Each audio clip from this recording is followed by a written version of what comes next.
খুব ভালোবেসে দাওয়াত করেছিলাম সেই জায়গায়, যে আমার বাসায় একজন আসবে আর বাকিজন আসবে না আমি তো বুঝতেই পারিনি। সো হ্যালো এভরিওয়ান, আসসালামু আলাইকুম। কি অবস্থা তোমাদের, কেমন আছো? আবারও চলে আসলাম নতুন একটা ডেলি ব্লগ নিয়ে। আমার বাসায় কেন মেহমানগুলো সবাই আসেনি আর আমি কি কি রান্না করেছি, কি কি কাজ করব, সব কিছু নিয়েই থাকছে আজকের ভিডিও। বাসায় যদি কেউ আসার কথা শুনি না, আমার হাত পাও কাঁপতে থাকে। আমি কি বাসার সব কাজগুলো শেষ করতে পারবো, রান্না কি শেষ করতে পারবো, এরকম একটা টেনশন কাজ করে। কত সময় আমার রান্নাগুলো শেষ হবে।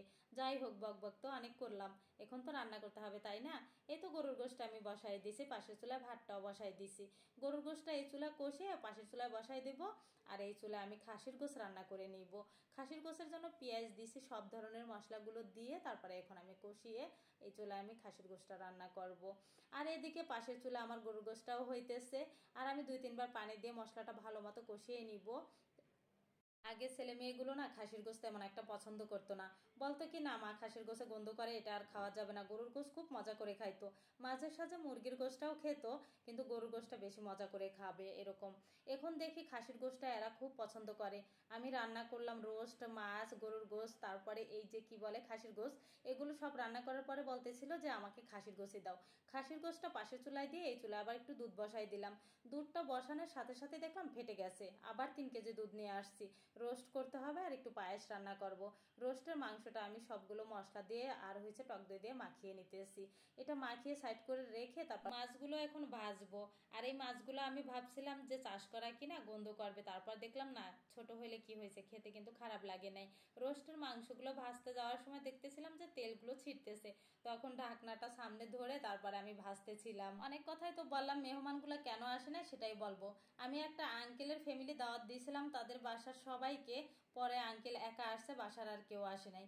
তখন বলতেছিল যে আঙ্কেল যে ওদের কি একটা সমস্যার কারণে নাকি ওরা আসতে পারবে না। তো আমার শুনে খুব খারাপ লাগছে, আমিও নাসর বান্দা, আমি সবগুলো খাবার বক্স ভরে তারপর দিয়ে দিছি। তাদের জন্য এতগুলো খাবার রান্না করছে, আমি এত খাবার দিয়ে কি করব, আমরাও মানুষ কম। দাওয়াত দেওয়ার পরে যদি কেউ না আসে না তখন অনেকটা খারাপ লাগে, কি আর করব।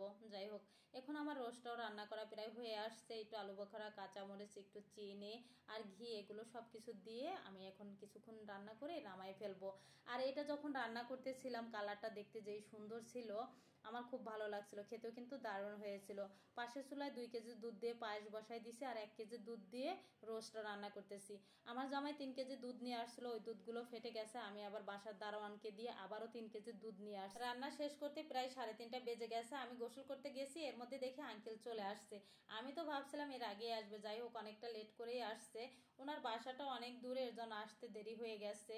এর মধ্যে আমি অনেকগুলো ভিডিও না ক্যামেরা বন্দি করতে পারি না। এই তো পোলাওটাও আমার রান্না হয়ে গেল। পোলাওটা রান্নার শেষে আমি কিছু বাসার কাজও করতেছিলাম, আর এত তাড়াহুড়া করতেছিলাম যে আল্লাহ কখন রান্না শেষ হবে, কারণ মেহমান আসার কথা শুনলে ওই যে আমি বললাম না যে আমার হাত পা কাঁপে।